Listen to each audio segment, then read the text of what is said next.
Hi, and welcome back to Easy English with Tim. Today we are continuing Chapter 2, Lesson 5. And for me, we are going to be beginning on page 19.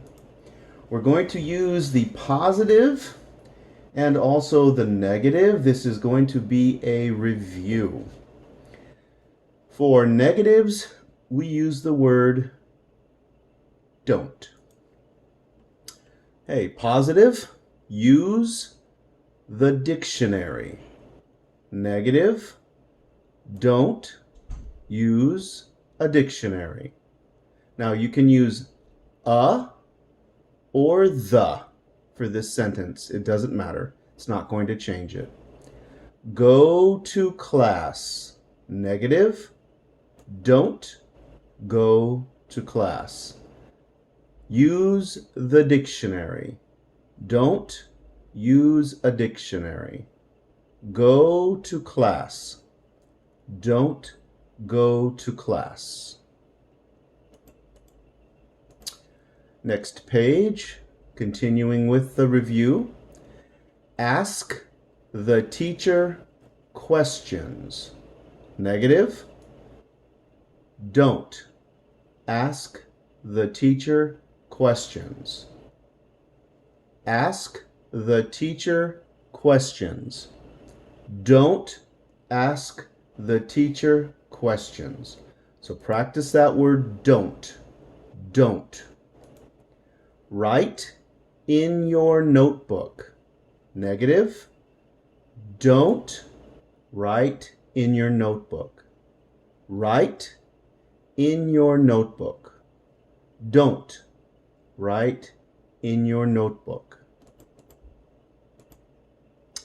Number 5, read the signs. Read the signs. Negative, don't read the signs. Now this word signs is going to sound like this phonetically in Spanish and Haitian Creole. So, signs, signs. The G is going to be silent. So this is what it's going to sound like in Spanish and in Haitian Creole. Let me italicize that. Okay, so this is going to sound like that. Signs. Number 6, practice with your classmate. Practice with your classmates. Negative, don't. Don't practice with your classmates. Don't practice with your classmates.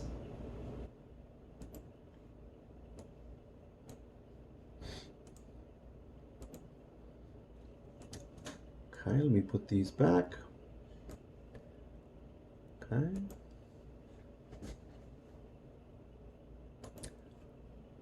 All right, let's take a look at the verb to study. To study. In Spanish, estudiar. Creole, étudier. In French, it's going to be the same, étudier. All right, let's take a look. Study, study, study, study, study. So in Spanish, it's going to sound like that. In Creole, it's going to sound like that. So there's going to be 2 different pronunciations for Spanish and Creole. Notice that in a verb, if the verb ends with a Y,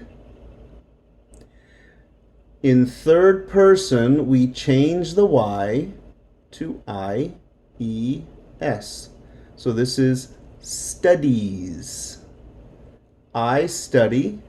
You study, he studies, she studies, it studies, we study, you study, they study.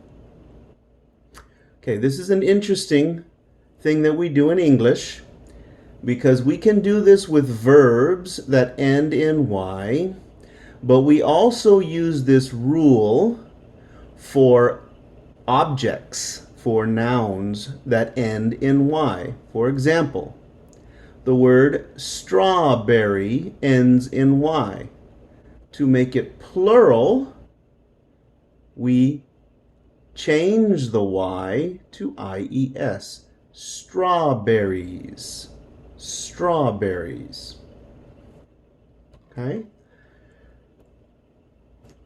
Now, this does not mean that this is plural. This is a verb, and remember that all verbs in present tense, in third person, he, she, it, always end with an S. So to put the S, we change the Y to IES. Strawberries. And there are some other rules that we do. If the word ends in SH, to make it plural, we add ES. If the word ends in an R, we just add an S to make it plural. Chair, chairs. Dish, dishes. Strawberry, strawberries. So there are many different rules when we're talking about plural, and we use this same rule when the verb ends in a Y. Let's take a look at our next page. We're going to look at past and then future. Notice that future, study. It's all the same. Doesn't change like present. Past tense, IES, IED. So when the verb ends in a Y, in past tense, IED. This word is studied. Studied. I studied. You studied. He studied. She studied. It studied. We study. You study. They studied. Future. Remember, we're going to use the contraction I'll with study. I'll study. You'll study. He'll study. She'll study. It'll study. We'll study. You'll study. They'll study. And just remember that when we combine these two, okay, we go directly from the contraction to the verb. I'll study. You'll study. Okay, that's how we do it that. And most people will speak with that contraction 99% of the time. I would say 100% of the time. Okay? Let's take a look at our verbs in our sentences.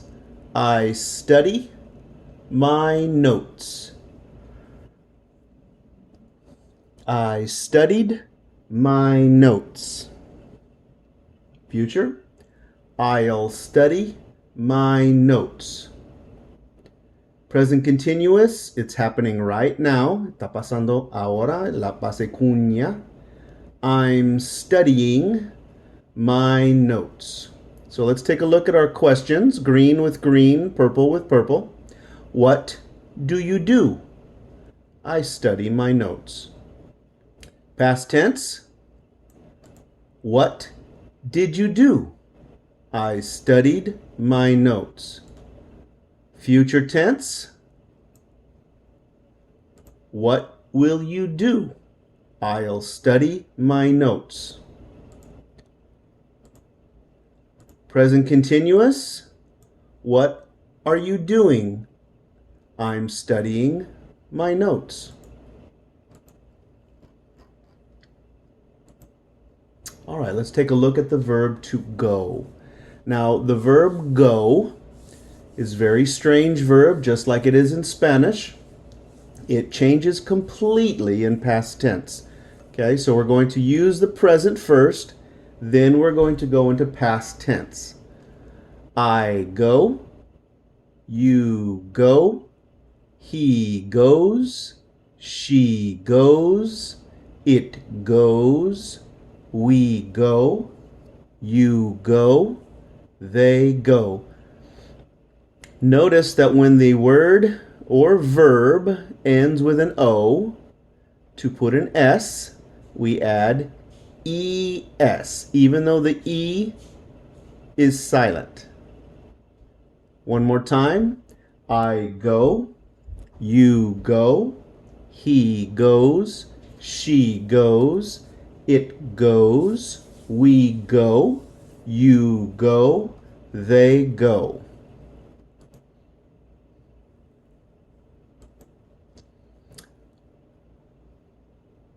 Now, in past tense, so in Spanish, yo voy, yo fui. So it completely changes in Spanish. In English, it does the exact same thing. In Creole, it stays the same. Ale. Moi ale, moi te ale. Right? It stays the same. Ale does not change. But in Spanish, it does change.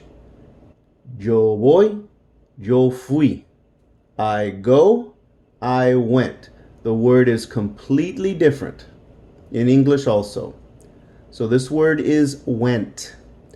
I went, you went, he went, she went, it went, we went, you went, they went. In future, we go back to go.